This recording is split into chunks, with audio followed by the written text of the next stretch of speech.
Hello, this is M.E.C, and you're listening to the Well-Being Podcast. Today, I wanted to take some time to unpack some difficult things that I think we've all been going through if you have been online in the past few weeks, months, or honestly, frankly, it feels like a never-ending cycle of grief. And I want to unpack this communal grief that we are experiencing because we are now having such access to be honest, horrible atrocities that are being committed all around the world, in our own backyard, and it's really difficult to navigate things that are traumatizing to see that maybe you're not directly connected to, or maybe you are, but everyone is processing them in mass online, and it is really, really difficult when people are questioning your grief, when people are ignoring your grief, or people have different responses that they're very vocal about and post about, and you're taking in all that information while you're also actively trying to just digest what the heck is going on. There are horrible things that are happening that we have access to in ways that we never had before, whether it's via media like the news, or it's social media, or storytelling directly from people who are in that space, or it's on social platforms where people are voicing their opinions, or if it's advocacy where people are trying to draw attention to what's going on, or if it's politics and people are being controversial and having different opinions on what's going on. People have different responses to grief. Some are quick to action, and some avoid things. Some are frozen, and some are sad. And we've been conditioned to believe that action is the only valid response. And I think it's important that we are taking time to break down how we are digesting this information so that if you do feel compelled to act, that you can in a way that is authentic to you and considers what you hold dear as your values as you process these things. Depending on the reason for the grief, and if your community or if your loved ones are involved, you can respond differently. For instance, in 2020, during the height of the Black Lives Matter movement, my response varied day to day just so that I could cope, because I am a Black American. And that was really hard for me to navigate, feeling like everyone else was having a normal day while I was dealing with immense amounts of emotion that I had to bottle up and walk to work and, work through, and then go home and act like everything was okay when I was processing a lot of stuff because it was coming directly at my community. And I think people also have this experience regardless if you're in the community or not, because you're thinking there are horrible things that are going on right now and I'm just having a normal day. And that feels weird. And so I really wanted to unpack this space because of what's been going on recently, and honestly what seems to be a trend in us having access to traumatic events. But I'm sure that it's evergreen, and if you have ever had experiences where you are actively intaking trauma from your phone or from TV or from other people, and everyone's navigating it in different ways and you feel like you're just drowning, I think that this is really helpful to listen to. So I'll keep this and as an evergreen space so that you can digest and figure out what's going on and how you're processing all of this information at any point in time whenever something like this happens. I think I want to start out by saying that there's a general feeling of hopelessness, that when you're small or feel like you're far from the center of the issue, what could I possibly do? Guilt over what you are and what you aren't doing, and things that make our experience more difficult because of the need to curate our response. Curating your response for someone else's consumption seems to be a very major issue right now. What is appropriate action? What is inaction? How dare you not say anything on your platform? How dare you say something on your platform? There are a lot of different responses to what one could consider communal grief or communal trauma, seeing atrocities held, people who are passing away, people who are experiencing like psychological distress. That is a lot to take in that we normally don't do. And people process that in different ways. And so what I'm getting at is that we almost feel the need that we have to act publicly. You have to have a very visible response. Otherwise, you are on the side of the oppressor. Otherwise, you are wrong. Otherwise, you are contributing to the problem. And I think that there's a way to be actionable that is not necessarily public. There's a way to have action and process what's going on and do good things in a way that other people might not be able to see. It can be with donations. It can be with having conversations that are difficult in your workplace, at home, with families. It can be with checking in on people who are affected directly by what's been going on. It can be by educating yourself. All of these things, unless you have a camera and you are videotaping it as you were doing it, do not necessarily make it online or show up on your feed. And I think that things that are very visible are things like protests, right? That's a really good example of this. There are some people who are not meant for protests, whether it's because that entire space is very stimulating, overstimulating to you, whether you are concerned for your safety as a person of color or otherwise. There's various reasons why people don't go. You can still have an amazing impact and fight for what is right and process trauma that's going on in a communal way without being physically present at a protest. And so I just use that as one example. But some people might feel empowered by protests. Some people might feel like this is the space where I feel like I'm getting work done on what I care about. I can, interact with the community. I am like building relationships that are directly impacting my knowledge on this topic and are directly leading to advocacy in this space. And that's amazing. I think that that's really important. But it's important to see both sides in that space, because I think the need to curate a response so that someone else can, take it in and say, that person's a good person because I saw how they did this X, Y, and Z, and therefore they're on my side, they're on the side of good, whatever we perceive that to be. I think that that's something that's really hard to navigate, and I think it's something we need to talk about. So I want to start out with some of the different responses that we might have. The first one I can easily think of is guilt. Why am I the one who's spared? If I'm visualizing people who are suffering, who are actively experiencing atrocities and violence and things that are horrible, how am I contributing to this and making it worse because I'm just sitting here having a normal day? People call this survivor's guilt or thriver's guilt. And why am I able to live the way that I am and carry on like it's a normal day while other people are experiencing horrible things beyond measure? That is a thought I think about frequently. I think about it a lot. I think that guilt is somewhat normal. At the end of the day, are you the one who caused that suffering? No. But can you do something to fix it? Yes. And so some people lean into this guilt as a way that, propels them towards action and it helps them. And other people become, to be honest, like frozen by it and get really overwhelmed and start to like spiral from it. And so I think you have to know what type of person you are. And I'm not saying that any of these responses in particular are wrong or right. They are just simply ways that we process things. And so when you think about yourself and how you interact with your own thoughts and emotions, if you know yourself and that you feel guilt when you are communally grieving something that happened, and that guilt makes you incapable of acting, makes you sick beyond measure, and you cannot focus and do anything, and you feel like this is I just can't do anything. That is really something to take note of, because it's going to happen multiple times. And so to realize what's going on can make it feel less overwhelming. And for those of us who feel empowered by guilt, I think that you can acknowledge what's going on and say, I do feel guilty. I feel guilty that I'm allowed to just be in this space and not be suffering. And other people are. And that makes you want to do something.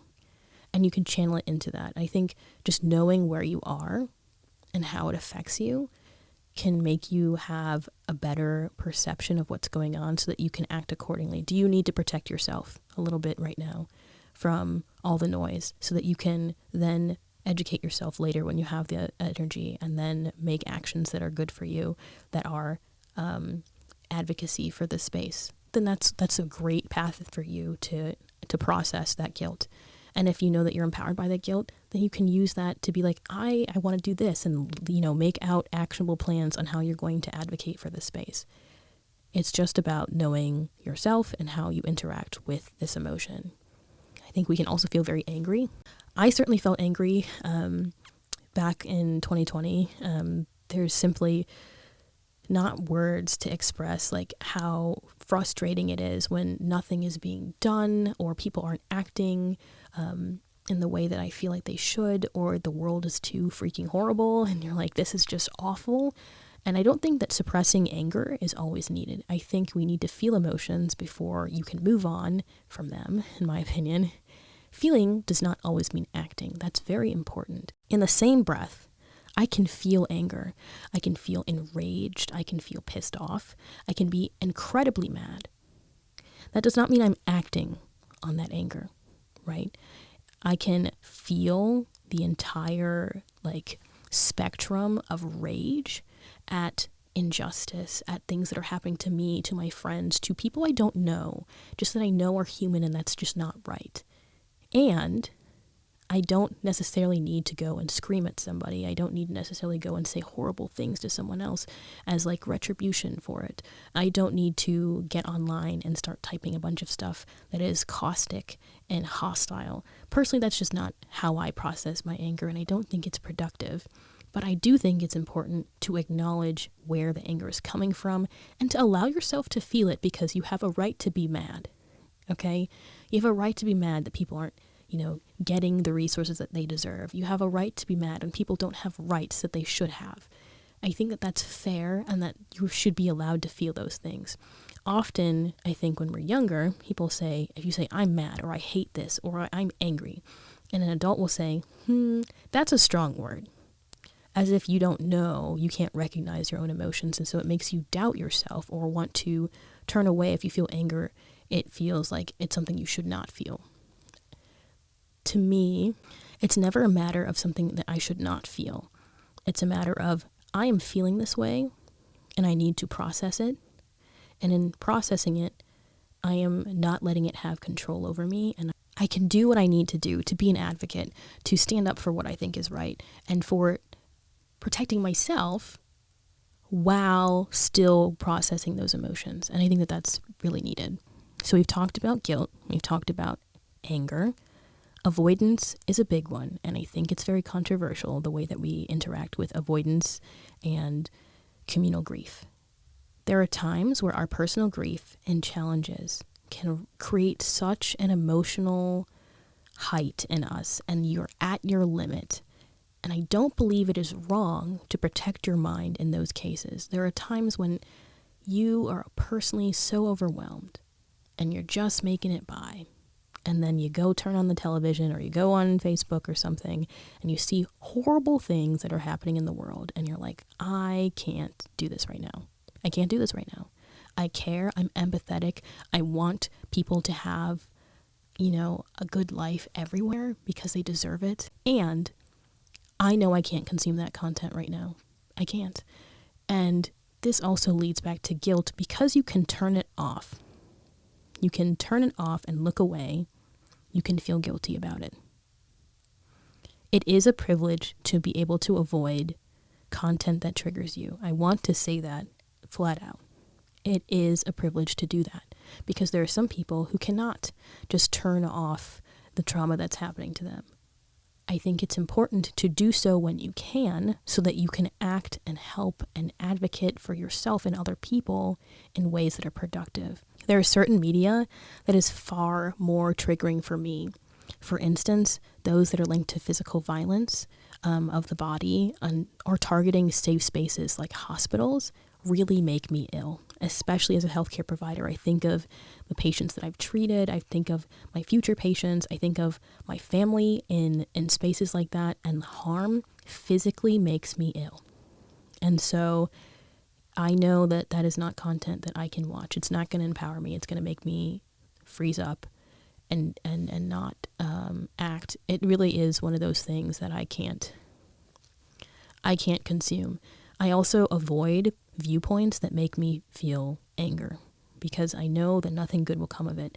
When someone is spouting hostile things on the internet and there's comments that are like not particularly kind, or people are making controversy out of something that I value, I don't need to go and read their comments that are going to make me angry. That's something that I know I don't need to do, and I can channel my energy into better areas than fighting with callous voices who are hiding behind a screen online.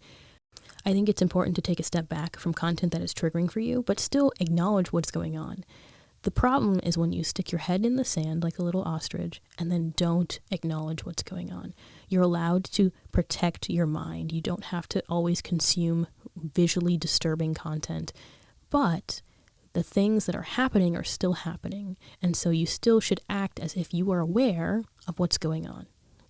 There is a room for both. You are allowed to protect your mind. You don't have to consume content that is disturbing to you in order to act. I think that there is room for both. And so that's something I think that is really, really important that we often don't leave space for online, because I think everyone is really into, like I mentioned, this curated response. And so part of the curated response is you have to absorb all of the horrible things that are going on and you have to act immediately. And that's just not how a lot of people operate. And that actually leaves a lot of people in a space where they feel like they can't act because they're overwhelmed by what's going on, or they don't know what to do that is like visually pleasing to social media, and so they end up not doing anything, or they end up acting in a way that is not fully processed with their values and what's really going to help people. It ends up just being like caustic comments or fights on the internet, and it's like, I'm advocating, and it's like, I don't know what you're really doing. You're arguing with this random person who stinks on the internet, right? And so that is one of the things that I feel strongly about. You are allowed to protect your mind. And at the same time, you are allowed to be aware of what's going on and act in accordance with your values and advocate for other people.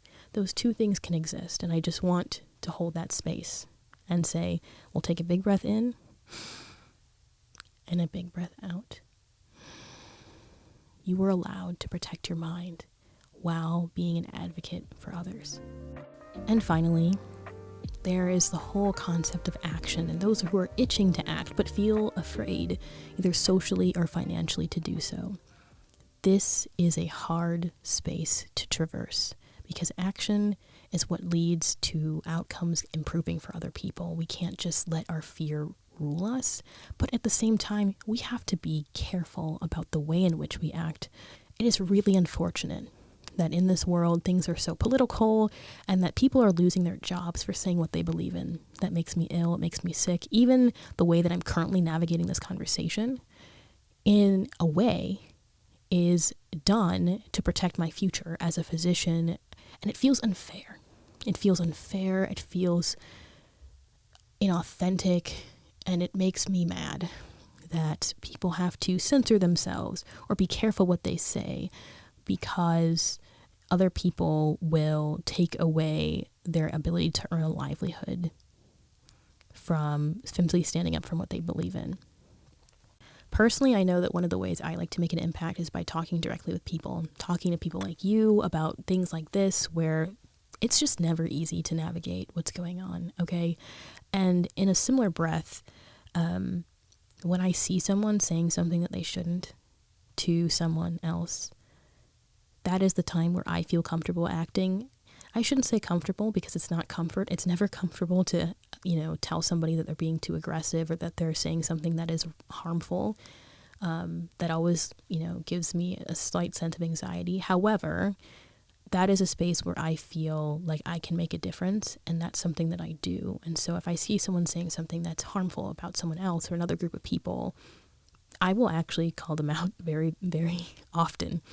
Or I'll check in with the person in the room who that may apply to and see how they're doing. I think I really like working at that level, on a person-to-person level in real life. I think that it is really helpful. I also really enjoy giving people the tools that they need to process things so that they can act and they can do their best for other people. That's where I feel like I know my action is in the advocacy space. And I think thinking about what you're good at naturally and how you can use that to help other people is a way that can be really amazing. I feel like often moving back towards that feeling the need to curate your response to grief. People feel like there's only one way that they can act and help and advocate in the world, and that's not true. People have so many different amazing abilities to do things, and it varies from person to person. And so I urge you to think about what ways you make an impact that's positive and how you can use it to apply to different situations that are going on currently in your life or in the world, because that to me is so much more impactful when people lean into their personal strengths and how they can help empower and really think about their impact on other people. That to me is so much more intentional, and it's less of a fear response, or I'm acting out of fear, rather than thinking, what can I do on my level with my privilege, with my power and my energy that I have right now to improve what's going on in the world. That is way more empowering and helpful, mentally better to do for myself than to be acting out of guilt or fear that I'm going to be yelled at. That's something to me that matters. It's also more sustainable. Like, that energy is way more sustainable to me than if I'm acting in ways that, traumatizing to me as I continue to do them, are things that I feel peer pressured into doing. I think that there's a difference, and that inaction is not what I'm advocating for. I'm advocating for you to think about how your personal strengths can help support a movement, or help advocate for other people. And I want to emphasize that I don't come here with solutions. I don't. If I could solve the issues of, that are triggering communal grief around the world with my actions alone, I think myself and many other people would choose to do so. But I offer this conversation because I think it is not normal to be exposed to this level of grief and horror. It is not. It's not. We need to acknowledge that it's not, because the more we normalize it, I think the scarier it becomes for me. And I think we need to process these experiences in order to put ourselves in the best positions to act and navigate these situations in a way that helps others and ourselves. I offer this as a means of exploring my own feelings and offering you a space to do so here as well. This is not a positive time in many ways right now, but I do hope that you find one thing today that brings you at least a small little bit of comfort. I won't say joy or happiness, because I don't think we can expect everyone to feel that way. But I do hope you encounter something that gives you some comfort today or throughout the week. Thanks so much for listening. This is M.E.C, and this has been the Wellbeing Podcast.